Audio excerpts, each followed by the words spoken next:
Third person's POV.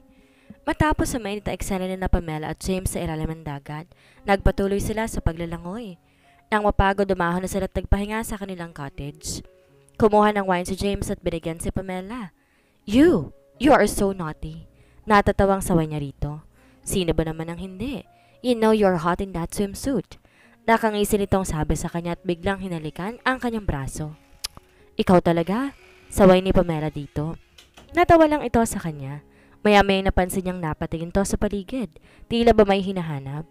Are you looking for something? Tanong niya rito. No. Napansin ko kasing dumarami ng mga tao dito. Mukhang maraming guests ang nandito ngayon. Sagot nito sa kanya. Napatingin naman siya sa paligid at napatango. Ngunit ibang ang nasa isip nito. Nasisiguro niya hinahanap ito si Vera. Sumandal siya sa balikat ito at saka uminom ng wine. Nakatingin siya sa mga tao nagkakasiyahan na sa paligid. Nakikita niyang tuwa sa mga mata nito. Dumagdag pa ang mga bata naglalaro sa dalampasigan. Nakikita kung gaano kasaya ang mga ito. Naisa ring maramdaman ang sayang nakikita niya, ngunit alam niya sa sariling durog na siya. Gusto niyang magkaroon ng masayang pamilya, tulad ng pamilya na kinagistan niya sa piling ng kanyang mga magulang. May mga pagkakataon man na hindi nagkakaintindihan ng kanyang magulang. Alam niyang pipiliin pa rin ng mga ito na manatili sa isa't isa. Dahil ganoon ang pagmamahal. Masyado naman atang malalim ang iniisip mo. Nitong nakaraan napapansin kong tahimik ka. Narinig niyang tanong ni James. Napabuntong hininga naman siya at umalis sa pagkakasandal. Tsaka siya napatingin dito. Napatitig siya rito ng ilang saglit. Alam mo bang pinangarap ko magkaroon ng pamilya? Tulad ng pamilyang meron ako kasama ng mga magulang ko. Kilala mo naman sila, istrikto sila, pero naiintindihan ko kung bakit sila ganoon noon. Ngunit nang makilala ka nila ng mabuti, tinanggap ka rin na ng buo dahil mahal na mahal kita. You did your best to prove to them how you love me and I was lucky to have you. Nasa akin ang lahat, ika nga ng iba. Ngunit umaasa pa rin ako na kahit magkaibang katayuan natin sa mga magulang ko, kung paano nila pinakisama na isa't isa. Sana kahit na may mga pagsubok na dumating sa atin sa bandang huli, kahit na hindi nagkakaintindihan, pipiliin pa rin nating manatili sa isa't isa. Madamdamin niyang sabi kay James, sabi nakatingin sa mga ito. Hindi nakapagsalita si James at hindi alam ko anong isasagot dito. Medyo dadalawang isip siya kung paano ang magiging tugon niya. Napangiti naman si Pamela nang di sumagot si James. Unti-unti niyang nararamdaman ang sakit dahil sa nakikita niya sa mga ito. Umiwas na lamang siya ng tingin dito upang hindi mapansin ang pagkadismaya niya. I wanted to have children with you, to have a happy family. I don't want that someone will ruin the happiness I want. If we try to betray our trust to each other, nor one of us will betray this marriage, I still don't want to let go. Dagdag niya at muling bumaling kay James. Nakita niya kung paano to umiwas ng tingin sa kanya dahil sa huli niyang sinabi. Hindi mo naman ako lulukohin, di ba? Niya. Napatingin sa kanya si James at ngumiti. Of course I won't. I love you so much that I don't want also someone to ruin our happiness. Nakangiting sabi nito sa kanya at marang hinaplos ang kanyang pisngi. Napapapikit na lamang siya at tumango sa sinabi nito. Hindi niya alam kung ang sinabi nito sa kanya noon ay ganon din kay Vera. Napabuga na lamang siya ng malalim na hininga at pinilit maging masaya. Nais niyang maging masaya sa piling nito na nasa kanya lang atensyon ng kanyang asawa. Iniisip niya na sana'y wag nang dumating pa si Vera upang wala itong ibang atupagin kundi siya lamang.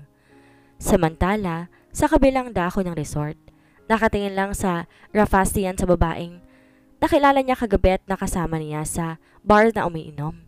Mula sa kanyang kilatatayo, nakita niyang masaya itong kasama ang isang lalaki na hindi niya makitang mukha dahil natatakpan ng punong kahoy.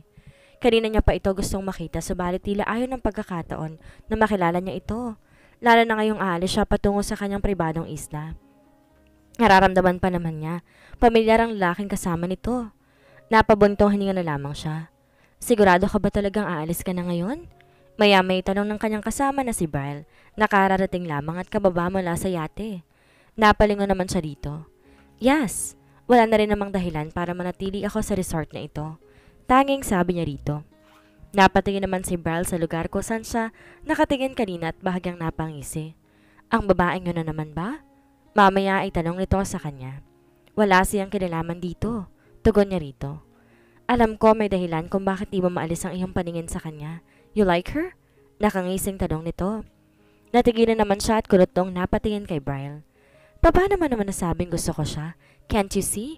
She is married and happy with that man. Walang emosyong saad niya rito, subalit hindi maalis ni Barl ang kanyang ngisi habang nakatingin sa kanya. Tila ba hinuhuli siya nito kung nagsasabi siya ng totoo. Ngunit hindi yan na nakikita ko sa mga mata mo. It tells me that you like her. Well, she's really attractive and simple, kaya siguro nagustuhan mo siya. Sabi ni Barl at muling napatingin sa kinaroroonan ni Pamela. Napatingin naman doon si Raph at bahagyang napabuntong hininga. Kahit pa sabihin kong gusto ko siya. Ayoko masira kung ano man ang sinimulan nila. I am not a homewrecker and if she's happy, then that's fine with me. Tanging sabi nito at naglakad na patungo sa yate. Napapailing na lang si Blyle at sumunod na kay Raph sa yate. Iyahatid kasi siya nito sa pupunta niyang isla at tanging siya lang ang mananatili doon. Bukod sa pagmamayari niyang isla ay may nakatayo rin doon na rest house. Pinatayo niya ito noon upang may mapagpahingahan siya. Gusto niya kasi ang tahimik na lugar. Pumunta si Barl sa manibela at dahan-dahan pinandar ang yate, habang si Raph ay nakatayo at bahagyang nakatanaw sa kinaroroonan ni Pamela. Nakita niyang tumayo ito sa pagkakaupo, tila nakatanaw rin sa yating papaalis. Napangiti na lamang siya. Hindi niya alam kung bakit hindi maalis ang kanyang tingin dito. Nung unang masilayan niya ito kagabi, habang umiiyak sa garden ng hotel, nakaramdam siya ng awa para dito. Nakikita niya ang sakit sa pag-iyak nito at tila maging siya'y nasasaktan sa kanyang nakita, kahit na hindi naman niya ito kilala. Hindi na lamang niya namalayan ng oras na iyon na naglalakad na pala siya, papalapit dito at biniganto ng panyo. Nais pa nga sana niyang mapo doon ang samahan ito, ngunit hindi niya na ginawa at iniwan na lamang niya. Buong akala nga niya hindi niya na ito makikita, ngunit mas nagkaroon siya ng interes dito na makita niya ulit ito. Kaya lang na malamang kasal na pala ito ay bahagya siyang nang hinayang. Sa lahat ng babae nakipaglapit sa kanya ay kay Pamela lamang siya nagkaroon ng interes. Yun nga lang hindi na ito po pwede at ayaw naman niyang ipagpilitan ng kanyang sarili dito. Mas ayaw niyang sumira ng relasyon, lalo na't pamilya ng bubuoin nilang dalawa. Sa huling sulyap niya, kay Pamela, nangako siya sariling kapag nakita niya ulit ang babae, hindi niya ito lalapitan pa o kakausapin. He wants to forget her as soon as possible, even the feelings he had to her. Buong araw na magkasama sila James at Pamela, kung ano-ano at saan sila namasyal dalawa, upang i-enjoy ang kanilang mga sarili. Buong araw rin hindi nakita ni Pamela si Vera, kaya magaan ang loob niyang kasama si James. Kaya naman magdadapit hapon na makabalik sila sa kanilang hotel room. Napagod si Pamela sa kanilang ginawa buong araw, kaya agad siyang humiga sa kanilang kama. Nilapitan naman siya ni James at tinilikan sa kanyang noo. You look so tired. Pansin sa kanya ni James. Napatango siya dito at niyakap ang braso. I'm really tired and I can't stand my feet to walk. Tanging tugon niya rito habang nakapikit. Okay, just take a nap and I will wake up for dinner. Is it okay for you? Napadilat naman si Pamela at napatingin kay James. Nagdalawang isip siya sa sinabi nito dahil nasisiguro niyang habang wala siya ibang inaatupag nito. Ngunit talagang di na kaya ng katawan niyang pagod. Okay, just wake me up later, okay? Tanging sabi na lamang niya dito. Napatango naman sa James. Hinalikan siya sa kanyang noo. Dahan-dahan tong umalis sa kama at kinumutan siya nito. Tiningnan niya muna ito bago tuloy ang ipinikit ang kanyang mga mata. Gustuhin ba niyang makasama pa ito'y talagang pagod na siya? Sana nga lang at hindi na ito umalis upang pumunta sa iba. Kung ano-ano na lamang ang kanyang naiisip hanggang sa tuluyan na siyang nakatulog. Nang makita ni James na nakatulog na si Pamela, agad siyang kumilos. Kumuha siya ng damit at nagbihis. Na makapag-ayos naglakad siya patungo sa pinto at bago lumabas bumaling muna siya kay Pamela tsaka lumabas ng kwarto. Naglakad siya sa pasilyo, tumingin-tingin sa mga rooms na tila may hinahanap. Maya-maya napahinto siya sa isang pinto at napatingin sa number nito. Napabuntong hininga siya at binuksan ito. Hindi ito nakalak tulad ng inaasahan niya. Pumasok siya sa loob at isinara ang pinto. Napatingin siya sa paligid ng kwarto, ngunit wala siya nakitang kahit sino sa loob, kundi mga gamit ng taong may-ari ng silid. Maya-maya narinig niya ang pagbukas ng shower, kaya siguro niyang nasa loob ito ang may-ari ng silid. Siniguro muna niyang nakalak ang pinto. Bago siya nagsimulang maghubad ng damit. Nang mahubad niya na ng tuluyan ng kanyang damit, nilagay niya ito sa gilid saka naglakad papunta sa banyo. Bahagyang nakaawang ito kaya naman pumasok na siya sa loob. Na makapasok siya ay nakita niyang babaeng nakatalikod sa kanya, hubot-hubad at nasa ilalim ng shower. Lumapit siya dito at niyakap ito mula sa likod. Medyo natigilan pa ito dahil sa kanyang ginawa, ngunit agad ding nakabawi. Ang tagal mo naman, kanina pa ako naghihintay sa'yo eh. Nakasimangot na sabi nito sa kanya. Alam mo naman, hindi ko pwedeng iwan na lang basta si Pamela. Baka makahalata pa siya eh.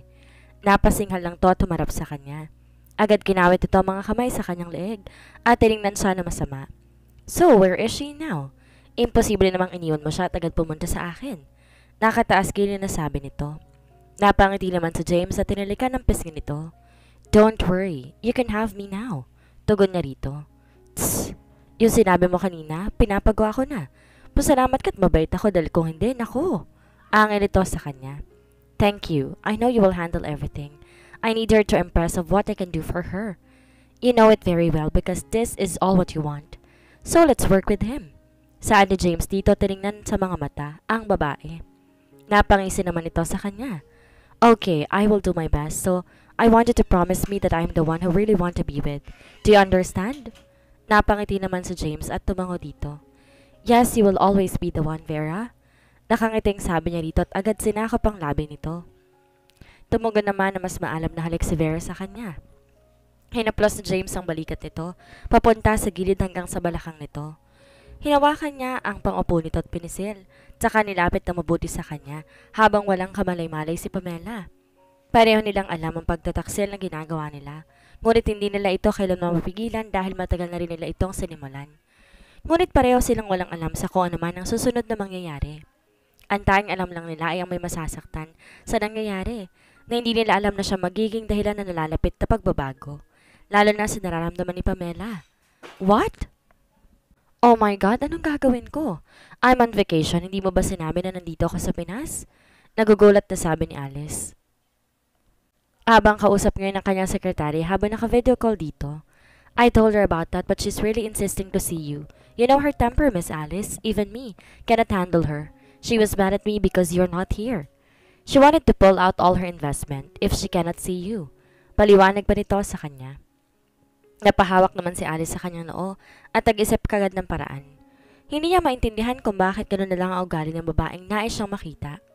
Napapikit na lamang siya at napatango sa kanyang sekretarya. Fine, I will see her but tell her I will be late.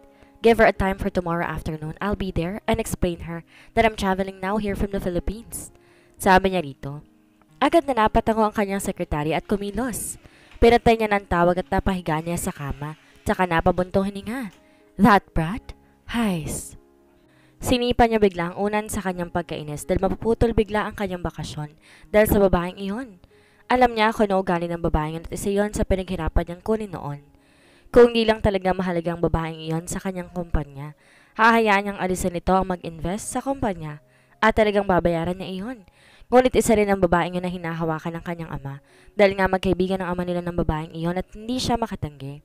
Kaya tiniis niya ang ugali nito. Kahit gusto niya nitong hambalusin. Napatingin siya sa orasan at nakita niyang magdadapit hapon na.